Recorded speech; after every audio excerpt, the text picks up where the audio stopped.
E a nossa conversa sobre o 13 de maio é com o Babalaô Ivanir dos Santos. Ivanir, boa tarde. Boa tarde. Ivanir, o que representa o 13 de maio hoje para o movimento negro e para todos os negros no Brasil? Primeiro, foi um fato histórico, isso não é negado. O problema é quais foram as consequências desse fato histórico, como ele se deu e as consequências, que não é bem essa que oficialmente tanto se fala. O movimento negro, ele sempre teve o 13 de maio como um momento de protesto e de reflexão sobre as condições dos negros no Brasil. Foi isso que fez o tempo todo, dizendo que essa abolição ela foi incompleta. Observa que o próprio artigo diz isso, que está escrito na lei, né? Todo mundo fala da lei, mas a lei fala que está abolida a escravidão e refoga as posições em contrário. Ou seja, ela não garantiu nenhuma estratégia de inserção desse negro na sociedade brasileira, muito pelo contrário, foram todos marginalizados. Então, todos esses anos, o movimento negro tem falado sobre isso e, pelo contrário, contado também essa história a partir da perspectiva dos negros.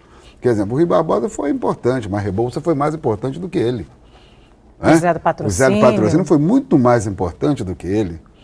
Mesmo essa carta que foi exibida ali, essa carta é uma cobrança, na verdade, ao Rui Barbosa, ao Estado, da aplicação da lei do ventre livre, que falava na lei do ventre livre que você teria que dar educação aos chamados ingênuos, agora, aquelas crianças livres. Essa carta tem um dado interessante também que mostra o protagonismo dos negros, na educação, cobrança. Inclusive na educação, porque o que cobrava o quê? Porque a lei do ventre livre tinha um artigo que falava da educação dos ingênuos. Tanto que construíram uma escola que fica aqui na Vila Isabel, na 28 de setembro, que tem inclusive o nome João Alfredo, que tem o nome do autor da lei, que é João Alfredo. Até hoje está lá a escola, E se cobrava isso que não dava. Eles diziam mais. O que existe nessa carta? Se não for dada educação aos nossos filhos, será uma horta de mão assassino no futuro. Olha o Brasil hoje. Oi, Ivanir, o que está colocado para essa juventude? Pois é, falando do Brasil hoje nós temos ainda muitos problemas, inclusive nós começamos essa edição mostrando denúncias de racismo. Esse é o maior problema ainda que a gente tem que enfrentar? Eu acho que esse é o problema que o Brasil nunca quis enfrentar e vai ter que enfrentar agora. Agora, é lamentável você ver isso e, ao mesmo tempo, você observar que não se aplica a lei 10.739. Se fala em punição, mas na educação, não. Você veja que uma das questões que o Brasil conseguiu avançar, uma das conquistas do movimento negro nesses últimos anos, foi o quê? Você ter uma lei federal que coloca na educação brasileira, no ensino médio e fundamental, a história da África, da cultura africana, da cultura negra e do negro brasileiro, Cultura negra brasileira.